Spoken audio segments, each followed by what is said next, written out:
Welcome to Books and Booze, a bookish and wine and juice podcast. Around the holidays, we try and mix things up on Books and Booze. We do true crime special episodes. As our podcast is predominantly about thriller books, we are huge fans of true crime. Please note that these episodes are often graphic and very explicit, not suitable for all audiences. Buckle up, brace yourself.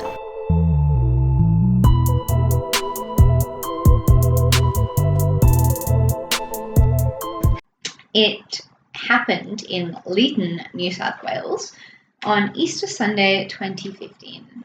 26-year-old Stephanie Scott, a high school drama and English teacher, was in her classroom compiling notes for her relief teacher who would be filling in for her while she was on a honeymoon. Her wedding was to be in 6 days' time.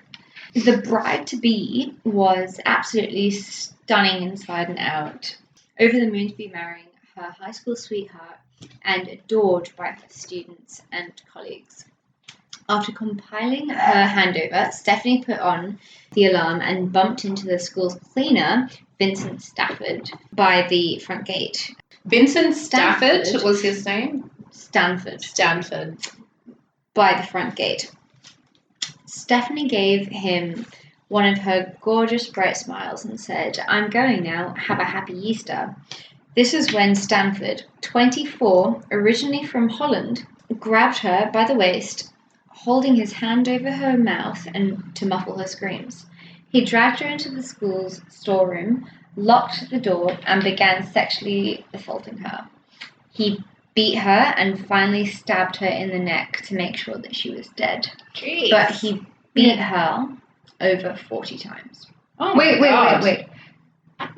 He was the what? The janitor? The cleaner, yeah.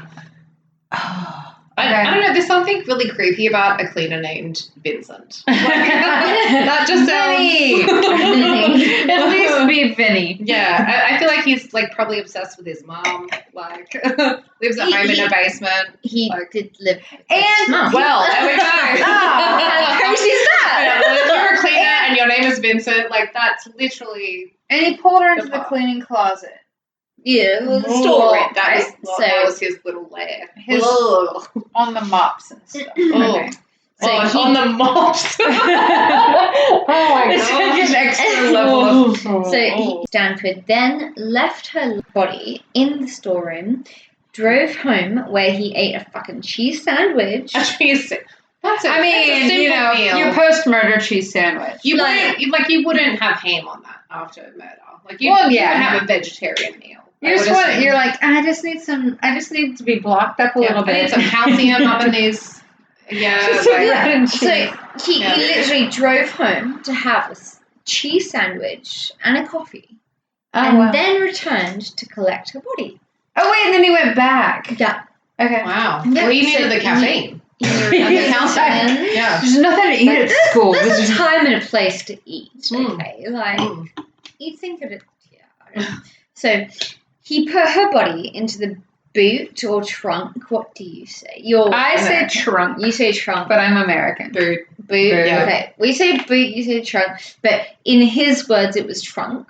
So he put her into the trunk. Oh, he's fake American because he's a psychopath. That's why. Well, he's originally from Holland, right? So I think maybe they've got the same...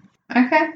I don't know. Maybe in Holland they just actually have like, you know, those like trunks like you put your wedding gowns in when your grandmother's wedding instead of a boot.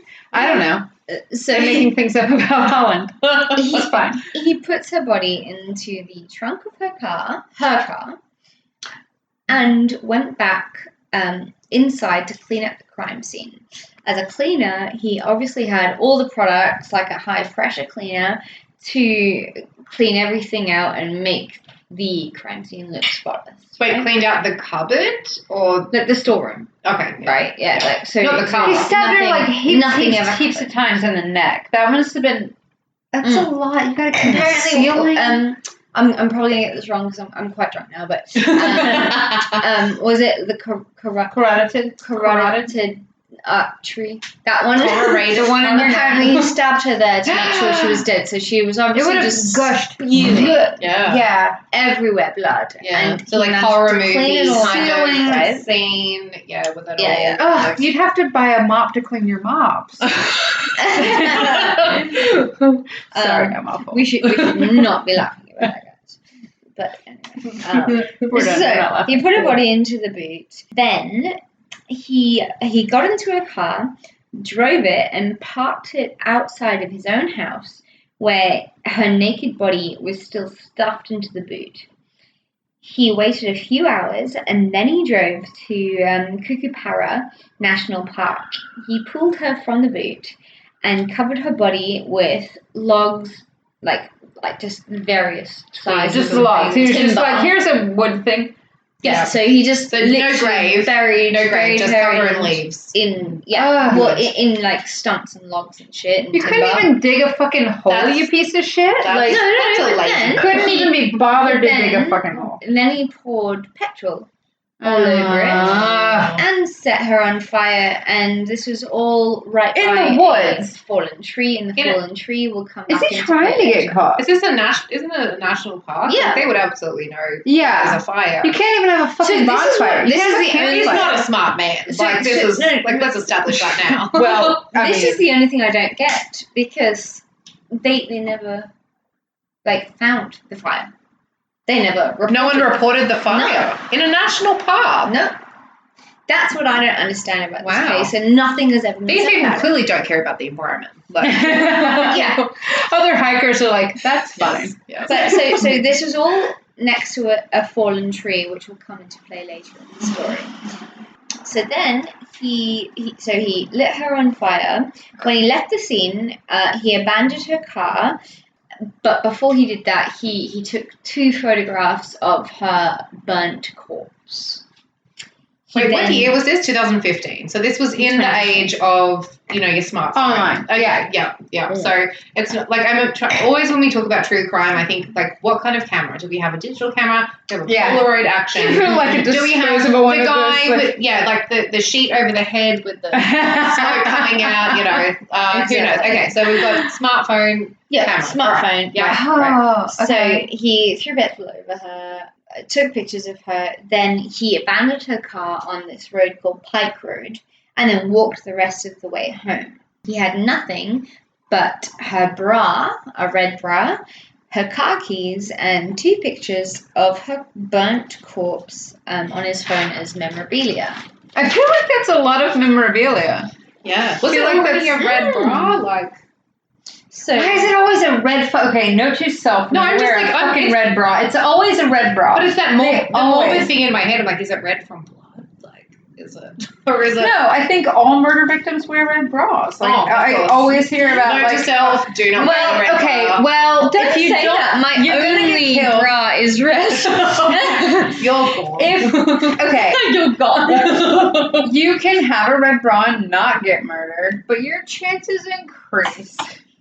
You know, I've heard And if about. you're not wearing a red bra, then your bra won't be held as a souvenir after you die. There's a So, research opportunity here. Like, what is the correlation between red bras and murder correlation victims? is Yes. someone sees a red bra strap and they're like, must murder now. Or red bras and creepy janitors named Vincent. Yes. Yeah. The correlation is high. Yeah. Okay, There- sorry. yeah. Proceed. Yeah. Proceed. So, when Stephanie didn't return home from school, her family and fiance began the agonizing search for her. Many believed that she'd gotten cold feet and then didn't want to marry her partner because it was only 6 days until their wedding. But the people that knew her knew that this would not be the case. She was so happy and excited to be marrying her high school sweetheart. So it just wouldn't happen. Yeah. They knew something bad had happened. So 2 days later, with no leads on Stephanie's whereabouts, Stanford was at another cleaning job where someone asked him if he'd seen Stephanie at the school on Easter Sunday. And by now, obviously, 2 days later, everyone had heard about the case. Leeton isn't a very large place that only a small-ish community, and everyone kind of knew. And the people that asked him noticed that he had scratches on his face. But Stanford said that he denied having anything to do with it, and when questioned, They were like, "Oh, hey, did you hear what happened to Stephanie?" He's like, "I didn't have anything to do with it." Scratches on his face. Vincent. Yeah. Vincent.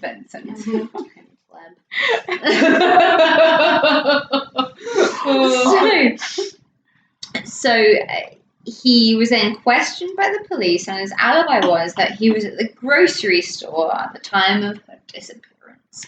But then police nailed him when they phoned the grocery store and asked if he was there, and they were like, "No, we're closed on Easter Sunday." Oh, Vincent, you idiot. Vinny. Like, again, very, very stupid. Yeah. Like, yes. Like, if you're gonna have an alibi, do your fucking research, bro. Yeah. Not that I'm like trying to. No, I was at the grocery store.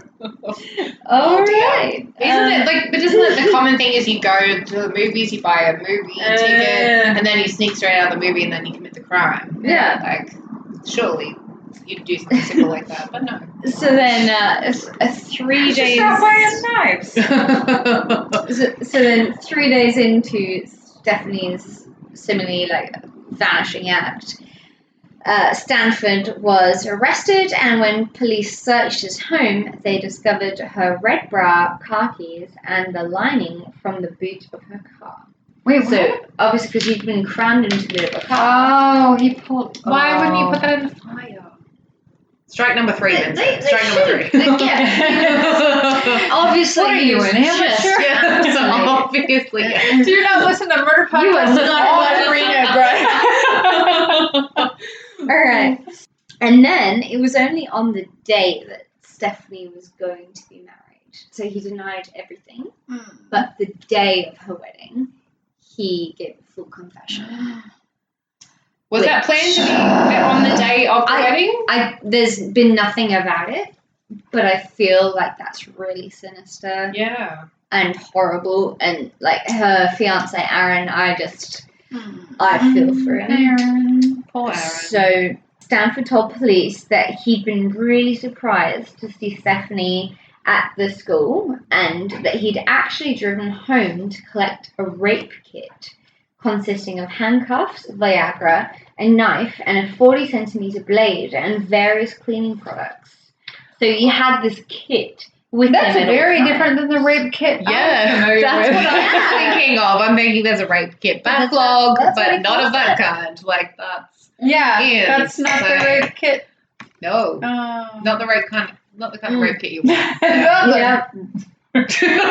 He then said, "I beat her to death with my fists." But he said this with not 1 ounce of remorse. He said, "I had to kill her. I wasn't angry or anything. Basically, I was emotionless." But like the tone in his voice when he it's on YouTube, and it's just The interviews it's are on so YouTube. chilling. Like, it's absolutely fucked. Wow. This dude, like, it's crazy. Like, the things he says that he did to her, and it's just like he shrugs, and it's like, Oh yeah, Yeah. I did that thing. It's like, but like, it's not even like he thinks it's cool. It's just like he's having a conversation. He's talking about what he had for with a breakfast. friend. Yeah. Yeah. It's weird. So during this interview, it obviously just gives you chills, and it's just like a casual conversation. He couldn't say why he had the urge to kill her, just that it must have been his mental health acting up again. So was it planned? Wait, Did he wait plan this a whole- minute. My mental health acting up again. Yeah. No. Yeah. Yeah. My mental health acts up quite a bit, and I have nary one rape and murder on my record. But we all know that people who suffer with mental health mental health illness, like this took a bit of I time have are more likely to mental be health, victims and I of won't crime than fucking perpetrators kill of someone. crime. Yeah. I feel like too often, like, people who perpetrate crime use, like, oh, trauma, or oh, I was abused, or oh, I have mental health issues as a crutch to accept what they've done, and that's not fucking okay. Yeah. Well, Like, loads of people have mental health issues. Loads of people are like, I'm having a really shit day at work. Loads of people don't rape and murder their coworkers. That's like, right. that's just, you can have a bad day.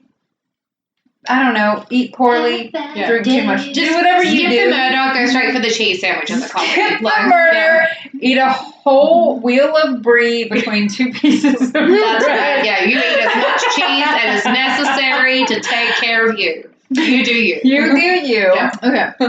So, But we're not done. Okay. I'm sorry. I'm sure there's more. So he said, "Oh, I think I might have like a mental health problem."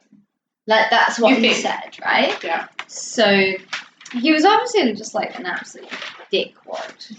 But then it all came out during court that he's got quite a history with this kind of violent behaviour. So apparently he stalked a number of girls in Leeton, and the police said that his initial target had actually been a 12-year-old girl who had lived just down the street from the school. Oh my But God. then he'd seen Stephanie there, and he was surprised, and he went for her instead. But Imagine if you were that I don't know how to feel. Like, I want to feel Oh. happy for the 12-year-old, but Oh. I'm like, yay! There's fuck the no winners 12-year-old. in this story, but yeah, imagine if you were that. If police came and told her later, yeah, or her mother, oh. but this guy. Hopefully they didn't. They're like, hey, guess what?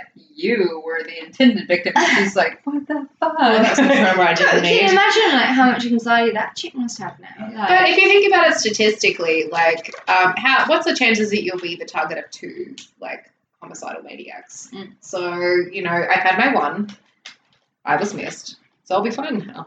fucking hope so. But look on the bright side. I'm trying to look on the bright side here. So this guy had 1,800 photographs of this 12-year-old girl. Oh my Plus gosh. video footage. Mm. So that had been his intended victim. Wow. But he'd stalked lots of girls, so he had footage and photographs of loads of girls, right? 1,800, yes. Like, to That be makes me fair, want to throw up. I have a 12-year-old son, and I look at his classmates, and they're fucking children. well, to be fair, I think I've got like 1,800 photos of my cats. Like, I can understand how Are you it's somehow possible. don't your cat? think that's the same thing. Please don't rape me for your cat. At No, least I you just love really your love cat. her so Really much. good. I'd be a lot happier to be your friend if you don't really care your cat. No, absolutely not. I just want her to love me. That's all I want. Oh, understood. Yeah. Okay. Okay. So he admitted in to the police that he has had sexual and violent desires to kill from 7 years of age. As I said, he's originally from Holland, and things from his past were brought up in court. At 12 years old, he was, what do you call it? Like, so his head mistress had said that he'd grabbed her by the throat and tried to strangle her. So He had like shown aggression or whatever it is. Very he significant tried to aggression. kill her, Yeah. Oh. like at school. So that's absolutely mad. At 12.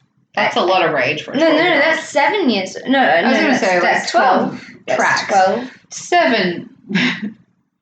But if he's had fantasies since age 7. And from that, so he tried to kill her, but obviously didn't succeed. He'd been placed in psychiatric care, and then eventually he moved to Australia to be with his family. During his time in psychiatric care, he was diagnosed with autism spectrum disorder. Also not an excuse, but okay. Yeah, I feel like people just give people excuses for being this way, and that's like defense attorneys. I feel like in the 90s it was all about ADHD, and now it's like ASD. Oh, they've got autism, so that's why they had to kill. Fuck that! Like I know there are lots of people with autism and Asperger's. Yeah, like violence is not part of that. It's not. No. It's not. Yeah, that's well, regardless of what it was or whatever. He showed no remorse. He got sentenced to 15 years for sexual assault. Did you say 50 or 15? 15.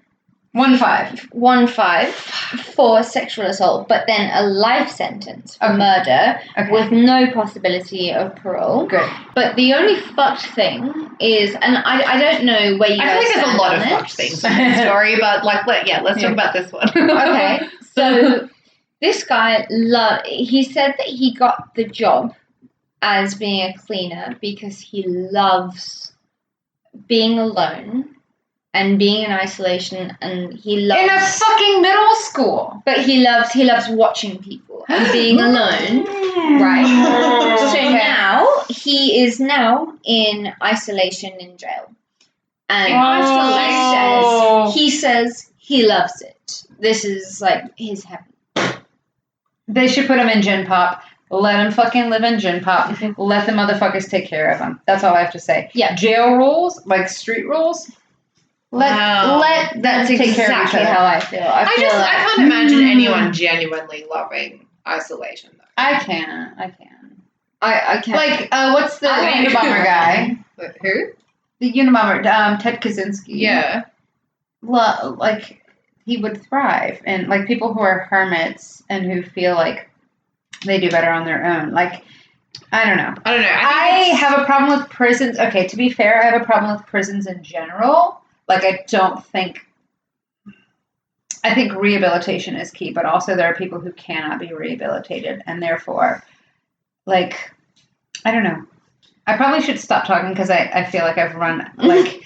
we could have a whole other podcast about... many ideas about our views on the criminal justice system, yes. But having been in prison, it's... and as an extrovert, it's like fucking summer camp. You've been in prison? Yeah. What? Adult prison or juvie? Yes. Bit of both. The last time I was in, it was called Franklin County Prison in Pennsylvania, USA, and it was for, I think my official charge ended up being receiving stolen property, and it was basically Grand Theft Auto. I have nothing violent. I've never been, but like I have a whole history with heroin addiction and sex work, and although I never got arrested for sex work or drugs, but those were factors. Also, being a drug user and being a sex worker should not be crimes that you should be convicted of. Like victimless crimes, yes, thank you. And like, had there been better interventions, I don't know. I'm like. How old is myself? I'm 16 years out of that, so like I have, but also 5. Thanks. I have track marks. Yeah. Mm-hmm. Yeah. I mean, they're little. They're not like old school junkie ones, but like, can you see that? Oh, tiny. Yeah. So like back in the day, they used to, because they used bigger needles, they would get those big bumpy, lumpy ones. Yeah. But like, it's just that little shiny. Is it shiny? That's absolutely tiny. Yeah, but yeah, collapsed veins. This whole arm has collapsed veins. This one has, and then I would shoot it on my feet and stuff. Anyway, yes. So I have very complex and complicated, especially like having lived it, and then now also being in like an industry where I deal with peace and conflict issues, and deal with like work with people who are in the system, like in the justice system or in like international conflict stuff. And like I'm like, well, yeah, fucking put them in isolation, because if they want to be around people, you got to get them away from people. And if they want to be isolated, put them in Gin Pop. And like, also like general population kind of takes care of itself. Yeah. So like, is it its own system? It's like a street justice sort of thing. Mm. I don't know. I have complicated ideas about poison. Cut all of that. Can you cut all of that? I'm like, wait, hang on. I just revealed a whole lot about myself. Yes. The other things I forgot to tell you about this case is that the guy, Stanford, stole this chick's rings and her engagement ring. And at the time of interviewing, he said he couldn't remember where he'd put them, but he said, I would have chucked them into a bin somewhere. However, it was later revealed that his brother had received these various items of jewellery and then he'd pawned them off for some money. So that's... Did the brother know that they were... where they came from? I think he only got 15 months or something. You're going to say $15 or something. I think zirconia. I think he got 15 months for accessory to murder or something like that. I can't remember entirely, but well, if you only knew after the fact, not that it makes it okay, but but still, so then after the murder, there were rumours that Stephanie's parents were suing the state government because there had previously been complaints against Vincent Standford. They had a whole bunch of shit against him originally, and no one did anything. From when he was at the school, working at the school? At the school, right. Did the 12-year-old go to that school?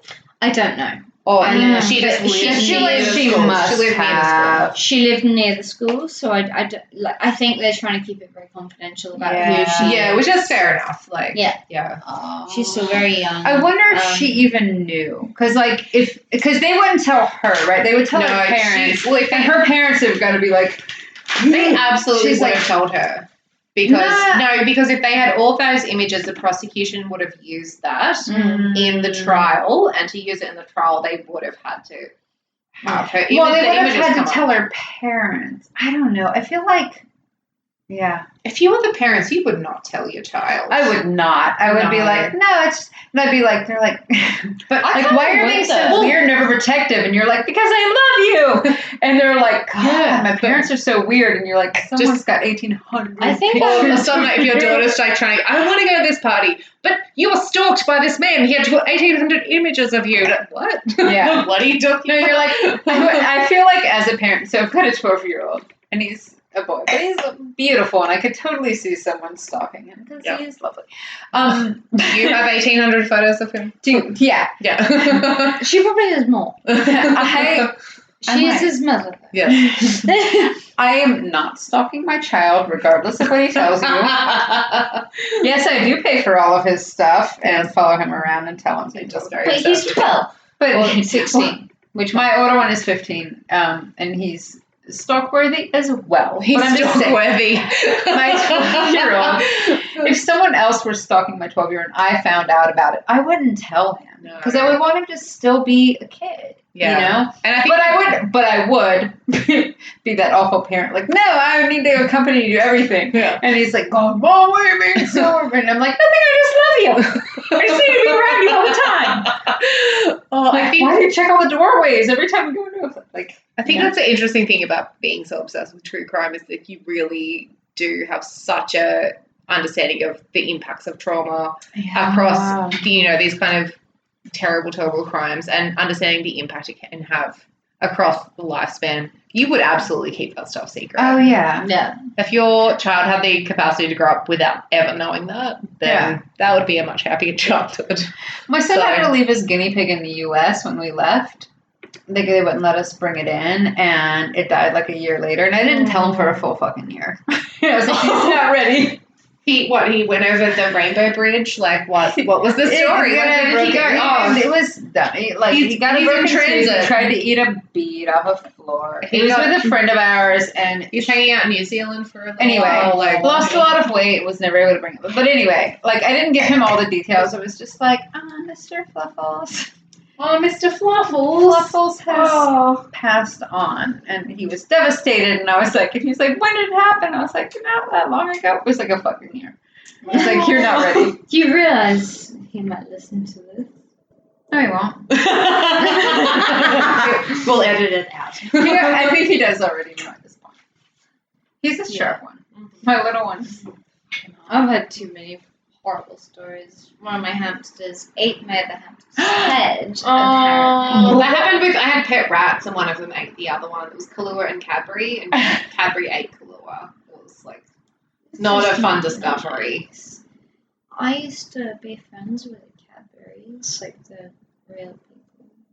A person named Cadbury? Like the real people. Like the family that Yeah. owns Cadbury Chocolate Factory. Oh, Yeah. wow. I thought you just meant like a person whose name, someone who named their child Cadbury, and like that's the name of No, it. It's a weird name, but Once upon a time when I was actually rich and normal, I I was rich and normal.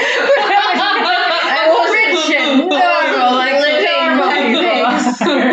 like you know, on half like death row, just trying to scrape by enough to make a cheese sandwich. I actually I used to be an art curator, and I used to sell the Cadburys all their art. Oh, wow. Yeah, the real Cadburys. So fancy. Yeah, and one of my guy friends, Gustav, used to be dating the actual Cadbury. But I can't The remember. Cadbury. the Cadbury, the Easter Like Bunny. the female Cadbury. We have can't Easter bilbies. Have you bought those before? I Like, know. instead of the I Easter just bunny? found out about it this year. Oh Chocolate God! You bilbies. know what I've done? I have bought you guys Easter eggs. No. Really? No, I What? bought three. So Oh.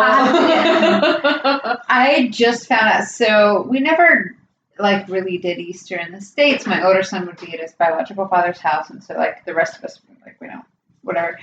And this year, my 12-year-old was like, "Can we do Easter?" And I was like, "Sure." We don't have to like go to mass or anything, right? Like, oh my God! Oh, thank you! thank you. I love these Oh cream my eggs. God. Have you Yeah. had these before? yes, yeah, these in the States, yeah. Oh, really? Yeah. Oh, we used to yeah. have, at Very- McDonald's used to do cream egg McFlurries. And yeah, I don't. feel intrigued and horrified. Yeah, well, I used to work at McDonald's as a teenager, Yeah. and I just remember, so they had like little Cadbury chocolate chips, Uh-huh. and then the stuff that's inside would be like the sauce that you'd put in the McFlurry. Okay. And I just remember this one day, I was like 15, working at McDonald's, getting $5.25 an hour at the time, and I opened up the box for the little chocolate flake things, and a bag had split open, and there was like chocolate things everywhere.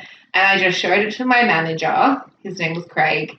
And the two of us sat on the floor eating handfuls of these Cadbury chocolate flakes for like 45 minutes. And I'm like, this is the best job shift ever. Yes. Yeah, it was great. That's so awesome. Yes. So chocolate bilbies. You're gonna have Easter. Sorry, interrupting Yeah. your story. Yes. Yeah. So I was like, because my son was like, "Oh, what do we?" He's like, "I want to do Easter," and I was like, "What do you want? You want like a basket?" And he's like, "I don't want a basket." And I was like, and he's like, "Can we have American candy?" So now I did promise, and we've got to go to the American candy store in the Jindalee shopping center. We're doing There's that the one tomorrow. at the airport as well. Have you been there as well? There's one in the airport, and there's confectionery. also one at South Bank. They like the one in Jindalee the best. Oh, okay. I don't know. Yeah. I don't know why. Yeah, so we're gonna do that. But then I was like, asking my friend my neighbor across the street, and I was like, because she's got 2 toddlers, and I was like, well, why not take one? She's like, I don't know. We just like some people camp out, we do barbecues, do like egg hunts. We eat hot cross buns on Friday. I don't know. Oh yeah, chocolate bilbies. And I was like, what the fuck is that? And she's like, yeah, well, like rabbits are illegal in Australia, so like they Just Queensland. Well, technically all of Australia, because you're not allowed to import them in, because we had a rabbit in the States that they told us to Oh, do. yeah. But We had pet rabbits in New South Wales. yeah, I think you have to have it's Yeah. complicated and Yeah. stupid and whatever. And I get it. It's an invasive pests, species yeah. and whatever. Yeah. They are, and they're a pain in the ass. People are like, rabbits are cute. And I'm like, yeah. Yes. but from afar. yeah. And then they eat your walls and all your electrical outlets. Yes. But anyway. But yeah, she's like, oh yeah, they did this thing where it's like, you don't have the Easter bunny, so we have the Easter bilby, but it also like raises money and awareness about endangered species or whatever. Yeah. And yeah, I told my son, and he got super excited about it. And then, he was like, I was like, yeah, cool. So do you want me to like try to find an Easter bilby or like a chocolate bilby? And he was like, what? No.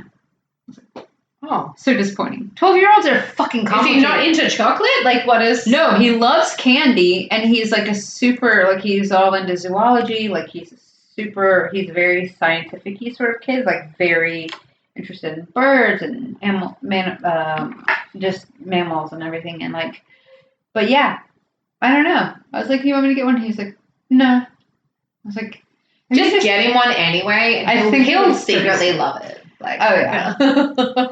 Well, 12 and 15 is hard because they're like they'll sort of start to show interest in something, and then you're like, oh, and as soon as you're like, oh, this is a thing you like, they're like, what? No, I don't say I like it. I hate it. And you're like, why? Can you like a thing? I'm trying to give you a birthday present, you piece of shit. And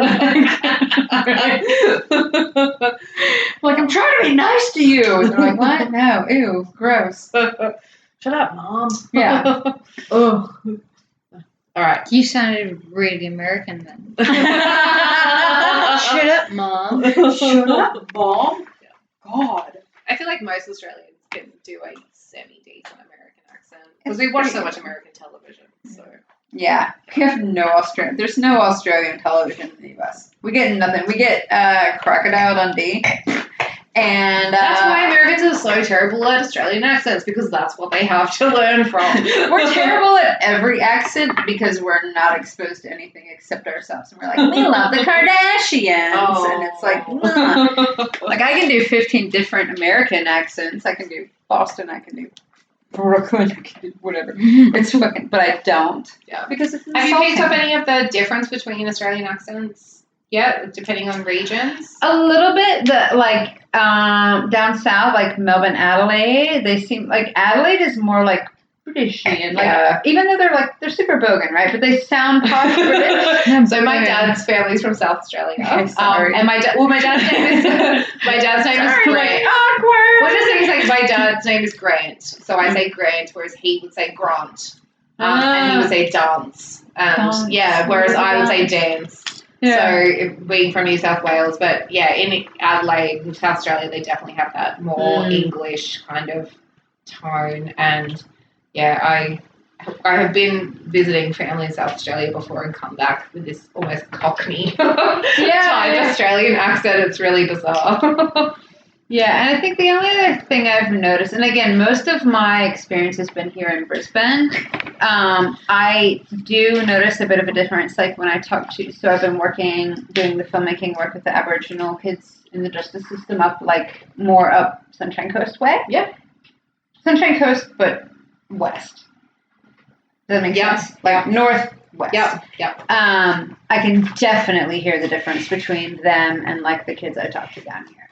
Yes. And the more regional we go out, especially the Indigenous country, there's definitely very different. It's like different, but I mean it's the same.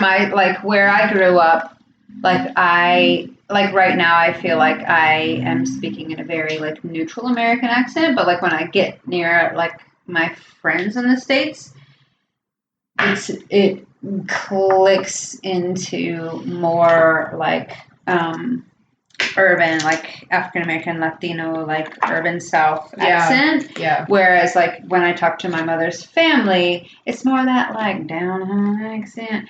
So I can listen to that all day. I can hear it change in my, and actually my kids make fun of me because like if we're driving in the car and somebody cuts me off, I'm like, that's okay. You go ahead, sweetheart. You go ahead. That's fine. And like I'll just be yelling at them. I'm like, bless your motherfucking heart. And they're like, you just blessed his heart, and they're like, they think it's the most hilarious thing, and I'm like, go ahead, sweet cheeks, go ahead on in there, and they're like, what is wrong with you? You're like using like terms of endearment and in a mean way. Do you have that in South Africa? Is it like different regions that have different accents? Because your accent definitely sounds more English. Yeah. To me. I'm born from England. Okay, So that's I'm so weird because British. like the girl I was talking about that I work with, she was born in South Africa but lived in England for a long time. So and her accent is very similar to yours, and that would be why. Yeah, so I'm born in England, grew up in South Africa, but every part of South Africa, like every city, has different accents, just different strengths, different everything. The things they say is just weird, and like the what do you call it? Like a slang. The slang is super different everywhere. So Yeah. And we know England has got multitudes of different accents. So small. Yeah. Like comparatively speaking, even like South Africa is really big. Australia is huge. America huge, and like the differences in British accents, or I guess English specifically, even are as varied. I would say, well, maybe not as varied as the US. Well, given Australia like seems when to you be compare fair the small, like Australia is just as big as America, Yeah, and then you could probably fit England. but there's like so fewer people. Like you can fit. I mean, population-wise, like England. Yeah, that's true.